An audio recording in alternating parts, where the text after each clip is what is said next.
what's been on my mind. Sick and tired of the 9 to 5. Happy Agenda 21. No.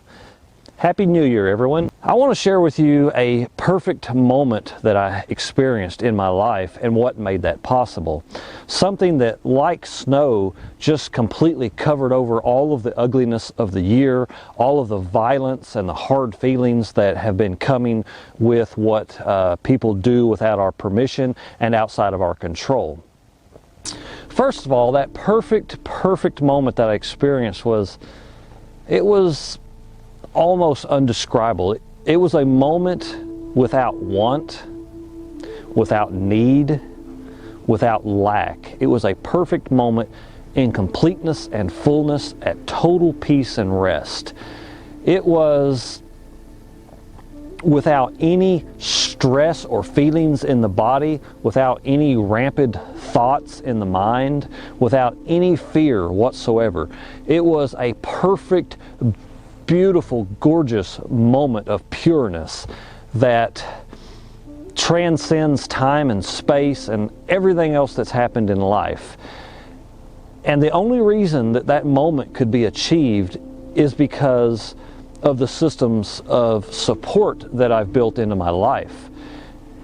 And if you look at the control structures, the agendas out there and what's happening, the way that the control comes up into people's life is by having all of the substance of life that you need in control and in someone else's hands. Either you create your own world, or you're going to live in somebody else's world that's been created for their benefit and absolutely not for yours. Everything is controlled. And in this new normal that we're in, Quote, a new normal. A new normal. A new normal. A new normal. we're going to have to either surrender our life and our free choice to someone else to choose for us as a slave to serve them and use our life's energy to produce for them, or we can build our own systems and our own alternate economy and our own life, the very lifestyle that gave me the freedom to have a perfect moment without need or want or fear or doubt or overthinking, but just a perfect moment outside of time in the eternal present moment that is beyond any words. It transcends any state of living that most of us are accustomed to. And the reason that was possible is that I have my own house and land paid for. If you think that's something outside of your reach, or you want to reach out and attain something like that, then I invite you to click the link below in the description and learn how you can build your own off-grid house. It also includes the off-grid Survive and Thrive blueprint that includes things like how to get land. You know, just because you work for minimum wage or less doesn't mean you can't have it, because I promise you, you can if you're willing to make the effort.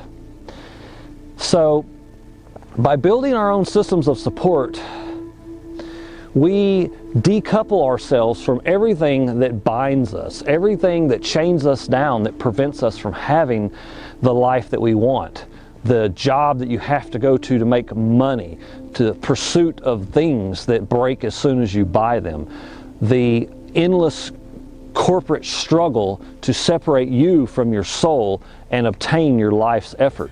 We can look back someday, baby, don't you understand that we only get one life? I wanna make it count, honey, come on now and take my hand. What if you can own that time? What if you don't have the obligations? And what if you're in a sheltered environment where the elements don't affect you and you're perfectly comfortable, and yet you have no expense?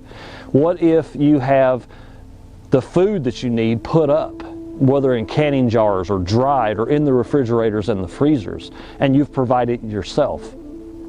You've got your transportation paid for. You can travel and do the things you want to do. Then when there's no need and no want, and maybe most importantly, no desire that's being crammed in our heads from movies and advertisement and endless bombarding of media, the never-ending contriving of manipulating our minds, when we've been in a position where we have the option to be completely separate from all of that, it's then that we find these perfect moments, these places where we're completely ourselves, where we can dream up and find things that truly enrich our bodies, our lives, our experience, and even our spiritual being. It's not even until you can have that time away from all of the ugliness of the system that you can even begin to conceive upon your own what you really want. And sometimes even that, what do you want, is the wrong question to ask, because it implies that you don't have what you need.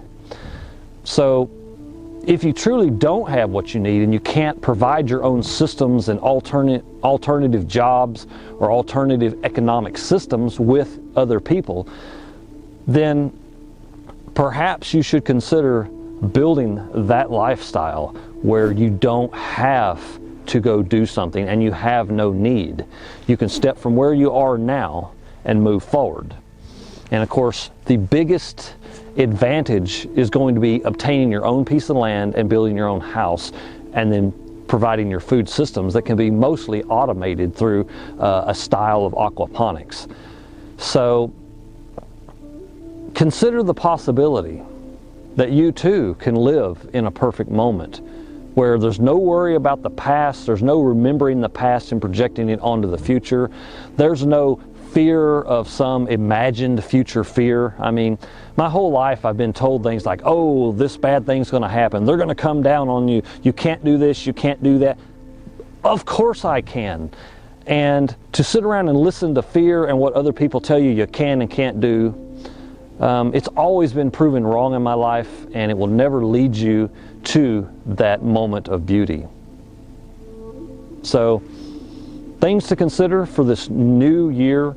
Is your life going to be under someone else's agenda, or are you going to formulate and create your own world? Because at the end of the day, either you create your own world or you're going to live in somebody else's world that's been created for their benefit and absolutely not for yours. So, kind of like Yoda, there is no try. Try not. Do or do not. So I would encourage you then to begin to take those steps in this time before the Great Reset really comes down on people and creates a divide where there's going to be no middle ground. You're either going to be on their side or you're going to be on your side. You're either going to be on the transhumanist, technological, techocracy side, or you're going to be on the humane, human living side of life. So create a beautiful life and let that beautiful life just cover over all of the ugliness of the world and give you those beautiful, perfect moments that are not possible in strife and struggle and competition and an artificial world. Yeah, the countryside is so pretty.